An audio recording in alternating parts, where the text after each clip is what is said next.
Hi, folks. Thanks for watching my monologue. As America starts to reopen, just remember that guns, etc., never closed. They still have over 10,200 square feet of ammo, firearms, and accessories, including safes, and they remain open for business. Stop by their huge store in Mesa or just click on gunsetcetera.com. And if you like my monologues, please subscribe to 960 The Patriot's YouTube channel. Thanks. Welcome back. Happy June 3rd, 2020. The Nobel laureate Elie Wiesel once put it that oblivion is to exile as memory is to redemption. Without memory, our existence would be barren and opaque, like a prison cell into which no light penetrates, like a tomb which rejects the living. Smart man, Elie Wiesel. The root of the word oblivion from the Latin is, after all, forgetfulness.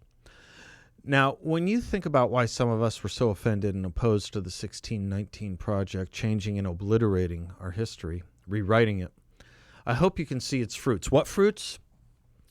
That this is a country with a legacy of race hatred born of and to protect slavery, and that we have institutionalized racism. That is not our country's history. But it is what marchers think, it is what protesters think, it is what all the major media swallow and dedicate themselves to, and it is baloney. A close friend emailed me this last night, quote, "We are against the culture and it's a hard thing to be." I'm referring to the media, the celebrities, the athletes, and the progressive movement. They are doing what they do best. They will never let a crisis go to waste. A page from Saul Alinsky, of course. Nothing new, but I fear this time it is having a bigger impact. They are succeeding to a greater degree. Today, I did limit my news and reading, and yet I saw Kelly Clarkson, Michael Jordan, and George W. Bush all make statements, all with strong condemnation of the police and little to no condemnation of protesters and the death of multiple police officers. My kids are inundated with messaging about how racist this country is. They seriously cannot avoid it. It's everywhere on social media. I believe this is a critical point in our country to correct this false narrative. The only good news is that we have a president that actually has the fortitude to do what needs to be done. Your run-of-the-mill politician would not be able to do this. Trump needs to address the country with strong, fact-filled condemnations of the false narratives. The great conservative voices out there, like yourself, thank you, and Larry Elder, are giving the stats and facts. That needs to continue. Is it enough? Close quote. Strong and important email, worrisome. Here's how bad it is. He's totally right. You watch any major news outlet, they still peddle lies. The Washington Post did not today correct their false story about the president and White House ordering the tear gassing of peaceful protesters in Lafayette Square. They wrote a column about semantics and what the definition of tear gas is, and ignored all the rest. CNN found religion by having the pastor of St. John's Church on their network last night talking about her interpretation of Jesus. Andrew Cuomo spoke today about the president needing to read the Bible, not show it. I'm sorry, I thought the talking point was how afraid we were of Mike Pence because of his guidance being taken from the Bible. You see, it's an ever-shifting fusillade against us. If a Republican is alone in the forest, is he wrong? Yes, always yes, no matter what. Let me tell you how right my friend is. About 25 years or so ago, Michael Medved wrote that to those who say if you don't like the culture, you can turn it off. If you don't like what's on television, you can turn it off. You have to understand you cannot. There are people in Appalachia with no television or radios who know who Madonna is, he wrote. That was 25 years ago. It's worse now, much. There's no turning the culture off, and they, as opposed to then, have our schools now, too. And the New York Times telling the schools what to teach, especially about America. What do these people know? They do not know that the entire country was not pro-slavery. They do not know that we built ending the importation of slaves into our country, into our Constitution, and it was one of the first acts of Congress as soon as it was authorized. They do not know, as Professor Tom West has put it, that every leading founder acknowledged that slavery was wrong. Slavery was legal and practiced in every state. In 1776, by the end of the founding era, more than 100,000 slaves had been freed by the outlawing of slavery in 7 of the original 13 states. Most important, the ground for the eventual total abolition of slavery was laid in the establishment of the equality principle at the center of the American polity by Jefferson, Madison, Franklin, Hamilton, Adams, Washington, and other leading founders. That's why Martin Luther King quoted them all the time. The culture thinks they know that the opposite is true. They do not know that all the country didn't support slavery. They do not know that nearly 400,000 Americans gave up their lives to end slavery, singing as he died to make men holy, we shall die to make men free, because they don't teach or sing the battle hymn of the Republic anymore.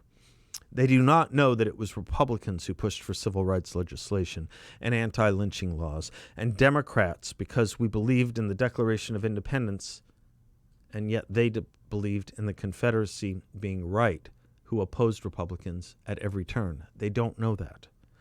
They do not know that Minneapolis has a black police chief, a black member of the House of Representatives in the district George Floyd was killed in, and a Democratic mayor and governor, or that such is true of almost every major city in America. They do not know what they are talking about when it comes to police and race. Ask anyone you want, anyone. How many unarmed blacks were killed by police last year? I'd love to know what people say. I had that experience last night with 3 friends. The answers ranged from 25 to 50 to in the hundreds. This is a well-informed crowd, mind you. Probably more well-informed than 99% of the country. I kid you not. Those answers are what you expect when you read Tripe again and again, that police shootings are the #1 health risk to African American males.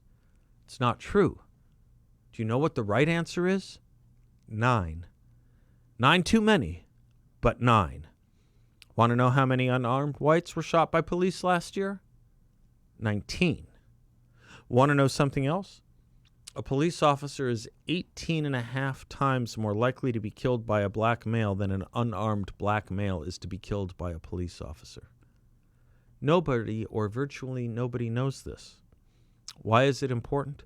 Because we have more people marching, rioting, looting, slaughtering based on not knowing these things or thinking they are lies. Google the phrase institutional racism, because that's the problem we're now told needs a solution. Institutional racism. You get 1.3 million results to start with. Now, name me an institution in America that is racist. Please. Police departments? You have 3,000 members of the National Organization of Black Law Enforcement Executives, heads of police departments. You have black leadership of police, chiefs of police in major cities from Chicago to Atlanta to right here in Phoenix. Good, I'm proud of that, because we've been told a lie, that we are a more racist society than ever before, and that such racism is institutionalized. It's just not true. It's impossibly not true. Again, please name me the institution that is racist. If by racist you mean being judged by the color of your skin or ethnicity, well, there is one, college admissions. But it's not against African Americans or Hispanics. You cannot find me a college, or for that matter, major corporation, that having 2 candidates for admission to a job or admission with exactly the same qualifications on paper, say GPA and SAT score, if we're talking college, where the competition for one slot available to both people, equal scoring, it'll go to the racial minority. Good or bad, right or wrong, that is the case in America today. Is that institutionalized racism? Are we more racist today than ever before? Seriously? Jeff Jacoby gives us the numbers. In 1958, 48% of white Americans polled by Gallup said that, if, in their phraseology, if colored people came to live next door, they would be likely to move. By 1978, only 13% said that, from 48 to 13%. By 1977, that number had fallen to 1%. That's only one measure of racism's profound decline in America. Friendship is another. In 1964, a mere 18% of white Americans claimed to have a friend who was black. 4 decades later, Gallup found that the proportion of interracial friendships had more than quadrupled. 82% of whites said they had close non-white friends, and 88% of blacks reporting having close friends who were not black. More racist today than ever before? Only if you want a permanent revolution that recognizes no advancement, which is to say only if you want to live in a lie. I do not understand why we are told it is wrong to judge someone and their experience, but it's okay for a lot of those people, those someones, to judge me and think they know my inner thoughts and experience. I do not understand why we obsess on a country half of which had slavery and half of which did not, and ended it with the deaths of hundreds of thousands of white men for that very purpose 160 years ago. Why we condemn that country as unalterably and fixed as racist and responsible for racism here, today, and now, when countries that practice slavery and genocide today and now get a free pass. I do not understand why I, who come from one of the most abused people in the world, need instruction and lecturing on the sensitivity of abuse and institutional racism and ethnocentrism. I do not understand why we act and think as if this is an S-hole country when it is the country everyone in a literal S-hole country wants to come to. You know, this week we commemorate the anniversary of Tiananmen Square. Anybody stop and think to ask why in 1989 those brave Chinese dissidents rose up with papier-mâché statues of liberty and copies of the Declaration of Independence? Or why those dissidents in Hong Kong today sing our national anthem, even though Colin Kaepernick and his followers will not? Because they know what most foreigners know about America. As the Marquis de Lafayette put it once we won our revolution, quote, "Humanity has won its battle. Liberty now has a country." Indeed it does. Indeed it does. And the only way to not know that or to unlearn it is, as I said at the beginning, to put memory into exile. And once you do that, you reap oblivion. I'd like to think humanity and liberty are worth a little more, indeed a lot more than oblivion. Stand up against the culture, please.